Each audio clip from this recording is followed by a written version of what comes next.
Now I think we can have general questions or discussion or comments. And basically, I think if all has gone well, the Cardinal should be landing about now.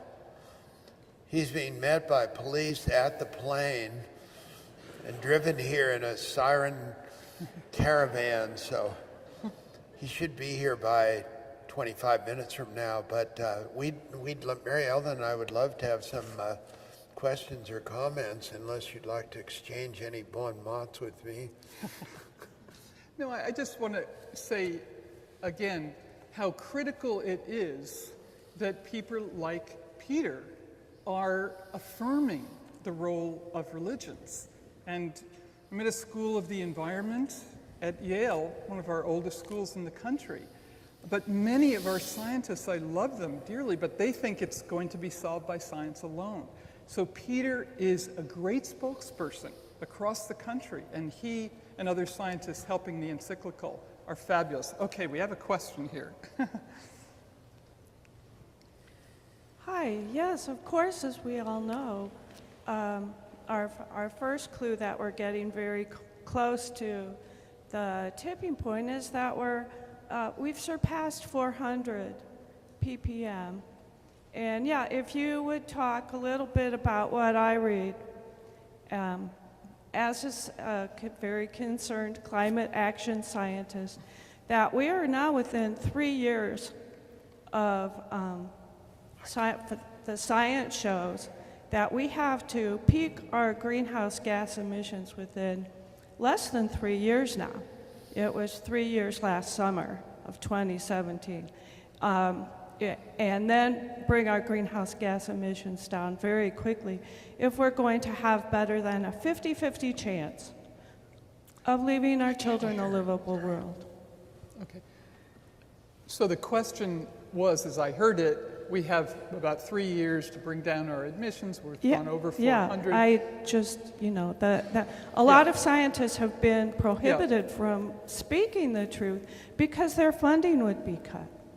Yeah. But yeah, that's what the science shows. And yeah, if you just have some comments or, further reflections on that for us, to be able to make that quick turnaround. Thank you. So it's a question about whether that's true or not, or is it Well, just that the scientists are saying we have we're at a certain threshold regarding the amount of emissions in the air.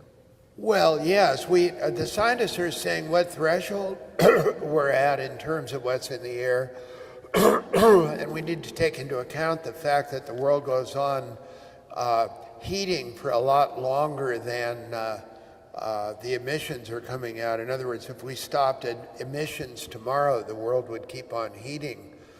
Scientists are not saying and do not say what the remedy should be. The remedy should have been to stop emissions in 1950.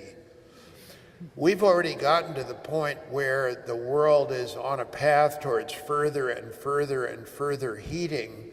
And what we're deciding collectively, whether we like to or not, is simply that we need to stop. The first meeting in Paris, which was, the Conference of Parties on the IPCC meeting in Paris, which was partly inspired by the Pope's encyclical that came out earlier that year in 1994, led the parties to make a number of statements about what they might be willing to do to bring down emissions. Those statements, what they said added up collectively would not be nearly enough to keep the temperature down to 3 degrees centigrade Celsius, or sort of 5 degrees, 6 degrees Fahrenheit, and needed to be greatly sharpened up and improved. But the thing is that bad? Well, with that kind of an increase, the climate that we'll be having in Missouri will be like the climate that they have in northern Georgia now. Most of the agriculture in California will be impossible there, and we'll have to be looking for new places to do it and so forth. Now, if we don't do anything, if we don't agree to anything, if we don't sharpen that up, then it has a very real chance of running away to higher numbers. So never believe any statement that it needs to be corrected in 3 years, or it needed to be corrected in the past. We've embarked on an awful journey with terrible consequences already. As I said, if we stopped today, we would suffer greatly from the consequences of our actions, and we need to get on with it now. I cannot imagine many things as disgusting as the United States not agreeing to continue to deal with other nations in bringing us back to level. It can only be described as the most disgusting selfishness probably that's ever been manifest at that level. It perhaps won't make much difference, but what we need to do regardless of that is to get on with it, and begin stopping and stop as quickly as we conceivably can. Yeah, and over here is a question. I just want to say briefly, one of the policy people at our School of the Environment at Yale said in the summer when the encyclical came out, well, the Pope didn't go for cap and trade. I said, Dan, you kind of missed the larger picture. He said inside. He came back from Paris, and we had a panel at Yale, and he held up the encyclical and said, this is why we got an agreement in Paris. A number of people feel that. Second quick story, Ecological Society of America, 10,000 of our best ecologists met in August 2015 in Baltimore. I said to the president, a woman who happened to be a Catholic, she had gotten the whole society to endorse the encyclical. Unheard of, unprecedented. Past president, future president. I said, did you have any objections from the scientists? No. This is part of the threshold of dialogue and opportunity that we have of new relations. Please. I'd like to know if the science community is starting to investigate the effect of cremation on air pollution, on the heating of the planet. I would also like to state that we have, in spirit, investigated the effect of taking standbys off of Anheuser-Busch. Their equipment, their computers, when they took the standbys off of it and let the machinery totally end, totally be disconnected from electricity, the Gulf of Mexico improved, the water improved. Standbys, keeping electricity on everything that's harmful to the environment, which alcohol definitely is. Our urine with alcohol in it, our urine with sugar in it is extremely harmful. Can you hear? Not really. God has told me that every pollutant in water had sugar in it, and when he took sugar out, the pollutant stopped harming it. We cannot have standbys on any of the equipment, any of the computers of companies that produce something that's polluting. I don't know, I can't hear it. Okay. Is science doing anything to investigate that? I know recently there was a study that showed how sugar causes cancer cells to grow and causes plaque in arteries. I don't know whether it got published yet. I know people from other planets, and I know you don't like to talk about that, and this is something that's taboo to say, but there are people. We can't hear you very well is the real problem. I don't know. Can you summarize this, or do you have a question? I really can't hear. Okay. Neither of us can hear you. Can just only get the general idea. You're talking about diets and. Has science investigated the effect of cremation on pollution? Cremation. On cremation, the burning of humans. Okay. I need to talk slower. And also the effect of electricity not being turned off of equipment that produces polluting things like alcohol. Any company that causes pollution, their equipment, their computers need to be totally turned away from off of electricity. Thank you. Those are all good points for investigation. There's not much to say about them.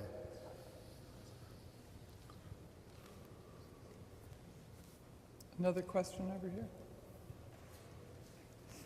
I think it helps if you just, make a short question and hold your mic right here so we can hear it. Would you comment on deforestation in Africa and South America? You mentioned Africa, but we also know for our food system in this country, there's a lot of deforestation going on, which in turn has caused more heat in the environment.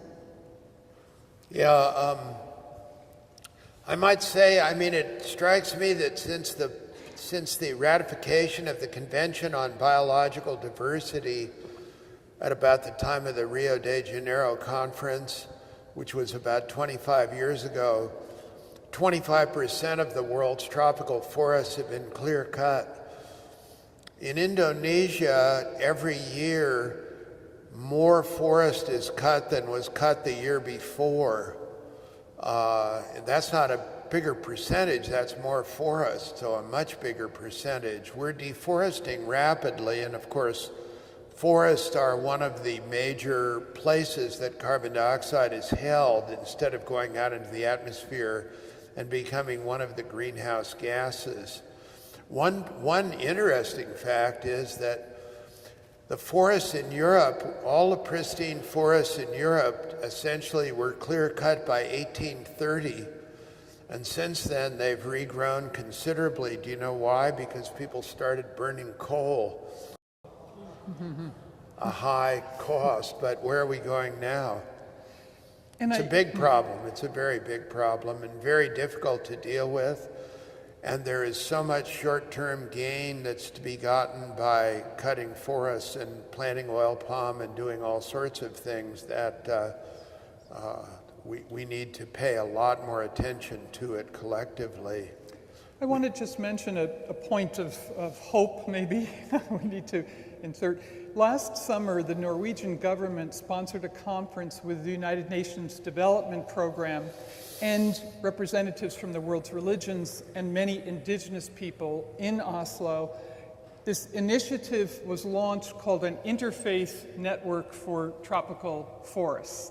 And they are moving forward with plans in each of the countries where tropical forests are, in the Congo region, the Amazon, and Indonesia, but to bring especially the voices of indigenous peoples in those regions who, as you know, have been trying to protect forests for years, often at risk of their life. So this new initiative of an interfaith rainforest network, I think, has some promise. The Norwegian government gave over 12 years' time $4 billion to rainforest protection. But they said they cannot do it without the voices of indigenous peoples and the world's religions. And they're trying to bring the Pope into this discussion as well. Someone had a... It's on. It's on. Thank you. I've done a little bit of reading about the potential of nuclear power to help us with our problem as compared to what do you call those? Windmill power. And I'd like to hear you, especially Peter, say what your opinion on this is. Well, there you drive us into controversy. We've got to move away from fossil fuels. That's point number one.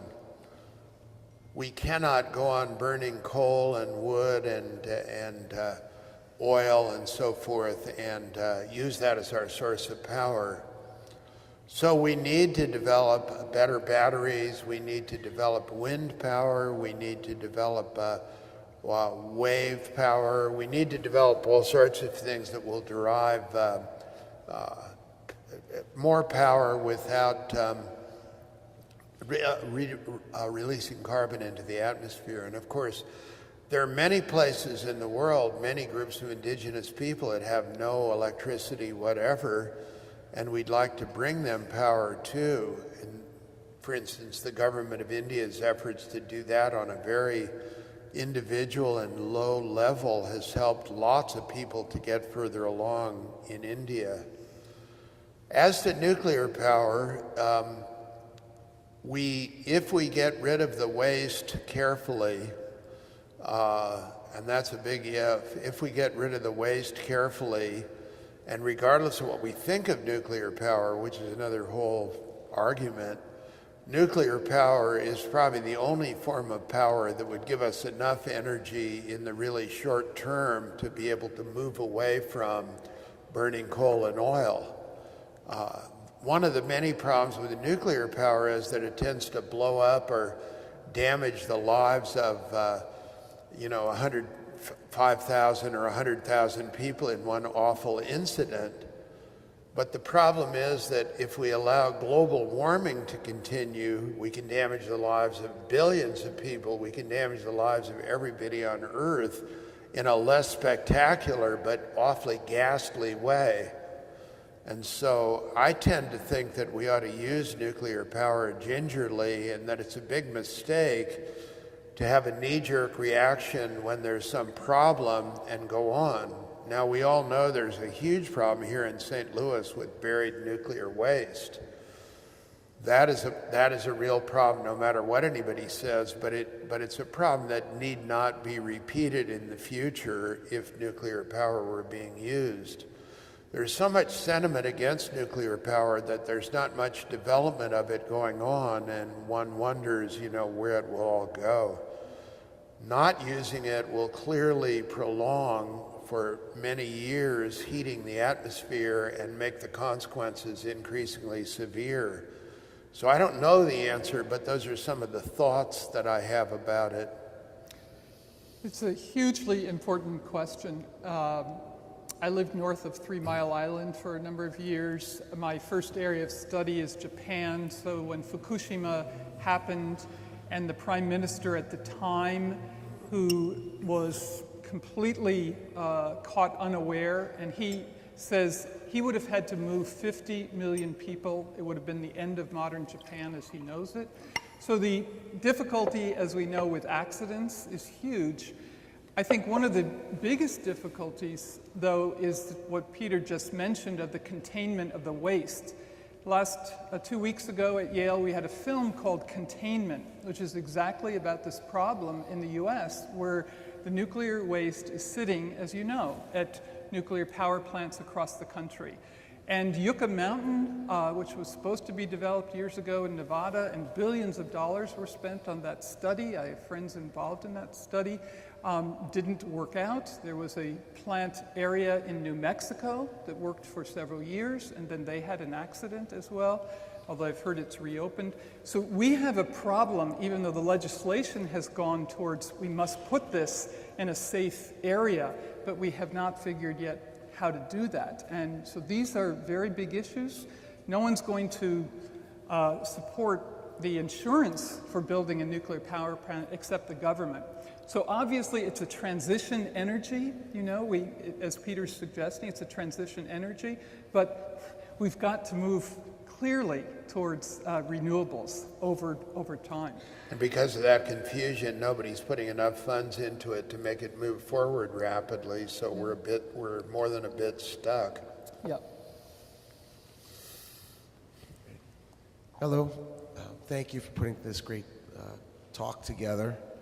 It's great to see the Catholic Church being very much at the forefront of all of this. It's wonderful to see communities coming together, throughout the world. I was just recently in India, in New Delhi.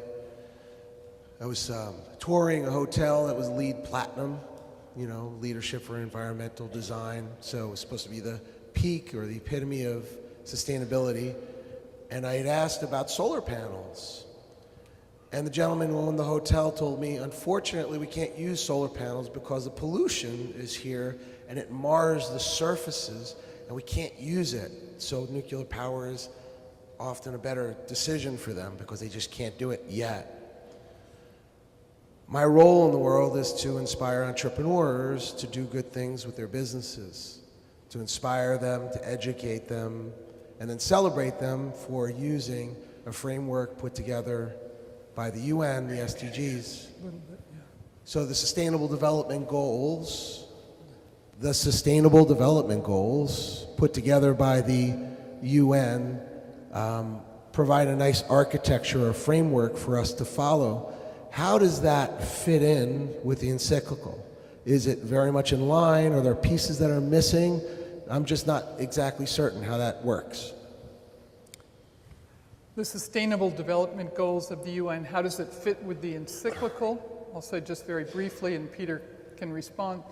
Clearly, this is a watershed, and when the Pope came to the UN, right after that, the Sustainable Development Goals were voted on by all the nations of the world.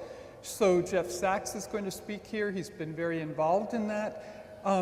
The Sustainable Development Goals have followed a trajectory of human development. And my feeling is, as more and more people realize it's nature and humans, we can't have development without the integrity of ecosystems. But I think the encyclical fits beautifully with the Sustainable Development Goals, for sure. I think that whirring of sirens outside means Cardinal Turkson is... Many ecologists, me among them, think the Sustainable Development Goals are pretty unrealistic in what they want to do. They will be almost impossible to meet, but they are at least provide a series of hopeful targets for us to try to follow. And Jeff Sachs, who is the principal author of them, is one of the speakers in our symposium. They're a lot better than nothing, but when you begin dissecting them from an ecological and environmental point of view, one by one, we seem likely to fail in realizing them, I'm afraid. We've really got to take a very radical view, and I should have said more clearly before, that's one of the reasons that many of my colleagues and I have turned so decidedly towards religious and moral systems, because people are not going to take a harder view if all they think about is their own self or their own nationalistic nation and what it can get out of it all. My father used to have a cartoon on his wall that showed two men rushing out of a building with briefcases, and one is saying to the other, "I'm working so hard I'm killing myself, but I'm earning so much I can afford it." I just want to mention briefly, you said India, and Peter's point. What we've done in India was bring together people for the Yamuna River issues. The pollution of these sacred rivers is extraordinary, as you know, the Ganges and the Yamuna. And so we brought hydrologists and religious leaders and ecologists together on these issues. Again, against great odds, but some of that is moving forward. So there's a person here. We've got to care about that in order to win overall. Yeah. Can seem very hopeless at times. Two questions. One is, can you say anything positive about the economics of renewables versus fossil? And then two, are there any promising technologies to sequester carbon that might allow us to go in the negative in some kind of a reasonable time frame? The subject of the world facing enormous problems is not in the slightest hopeless. The reason that it's not in the slightest hopeless is because you and I are here, the other people are here, we begin to understand it, we want to work as hard as we can to solve it. If each and every one of us thinks about things like recycling, living close to your work, in order not to burn as much energy in getting there, using more sustainable forms of energy and the rest, since we live higher on the hog, so to speak, than any other nation on earth, that will have a definite impact on the overall situation. Of course things are getting worse, and they will get worse. But if we personally base our actions on love, if we can extend those from individuals to families to nations, understand what they're up to, try to help them and try to cooperate with them to move ahead, the situation 50 years from now will be far better than it could otherwise be. And that's why so many of us are so inspired by Laudato Si and want its suggestions, its implications, and its beautiful words to be widely understood, improved upon, and acted on. If all we assume is we're coming to an end, then you might as well just give up and stop worrying about it. But that isn't a very human thing to do. That's not what people have developed civilization for 10,000 years.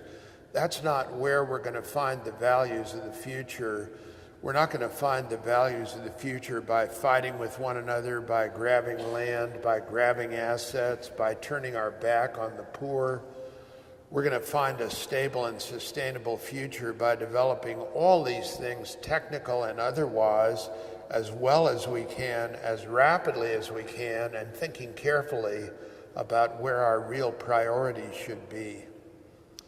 Yeah, I think the sequestering of carbon, there's people like Dan Schrag at Harvard working on this. There's a lot of money going into some of these efforts. Geoengineering, I think we have to be rather cautionary about, have a precautionary principle. I see two more questions, so I will say that why this conference is so important is because Jesuit education, the largest educational system in the world, is now poised and moving through efforts like St. Louis University. Nancy Tuckman at Loyola in Chicago has convened many conferences on this. I think that's very, very hopeful. Please, the next question. My name is Pat Kelly. I'm an environmental engineer who became an attorney and patent attorney. As a follow-up to what you just said about, what's the point if we're all going to die? My question is this.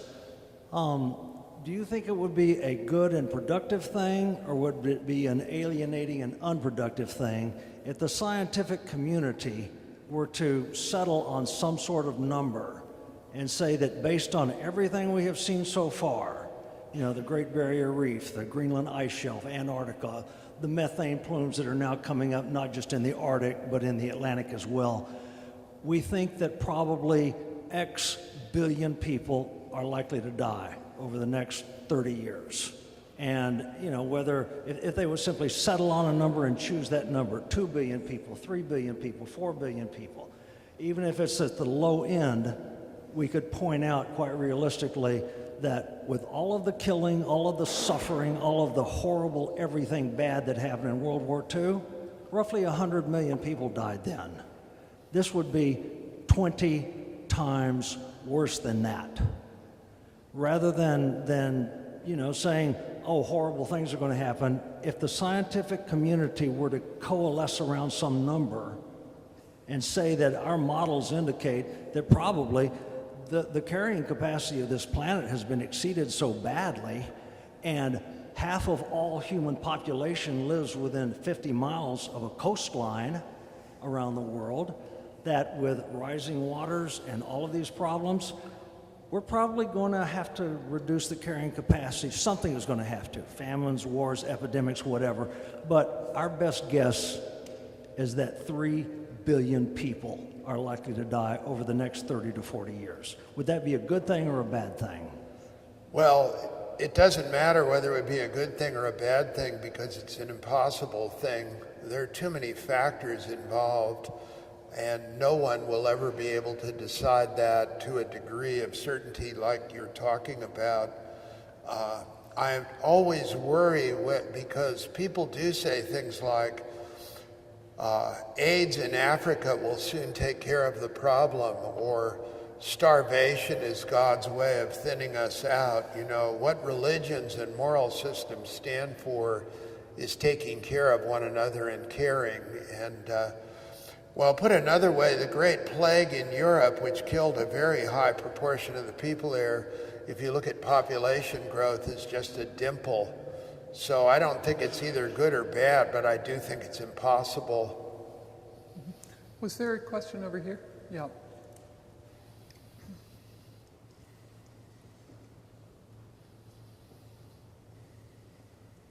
Right here.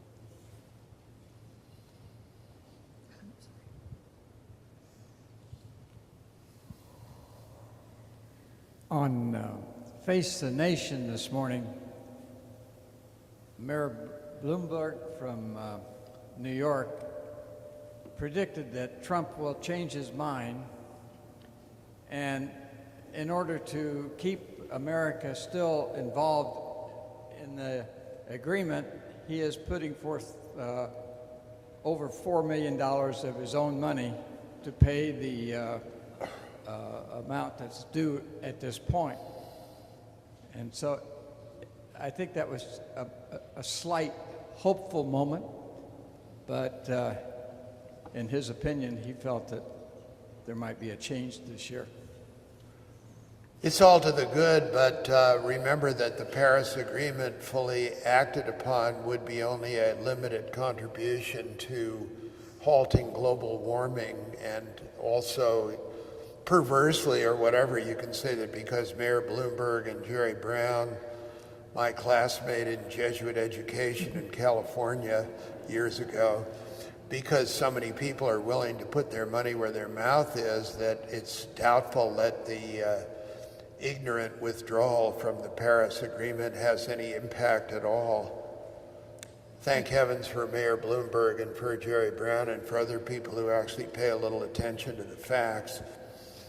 And as many people like to remind us, we are not officially out of the Paris Agreement until November of 2020. So we've got to realize things are happening at the municipal level in this country. They're doing amazing things all across the country. So maybe one more question over there.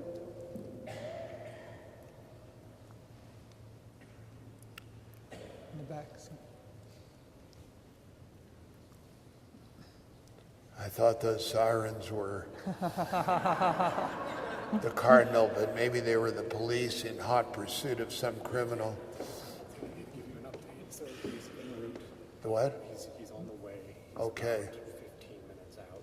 Okay. We have to vacate the church by probably 4:15. So we've got about another 15 minutes. He should be here. That's all right then. Okay. Thank you. Yeah. He should be here in about another 15 minutes. We have to vacate the church by 4:15 to set up for the Mass that'll be held in here afterwards. So he should have a good half hour to speak. My introduction of him, unfortunately, takes 25 minutes.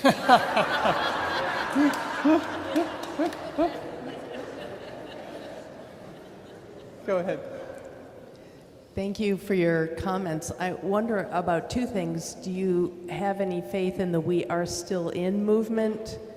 And then secondly, in small towns that are building their own local economies to make their local economies more sustainable, I think there are about 1,200 of these small towns around the world now. Do you find that hopeful? Do you think that's a good way for citizens to respond? Is that Nancy? Nancy Tuckman from Loyola in Chicago, who's helped the Jesuit schools. Let's give her a round of applause.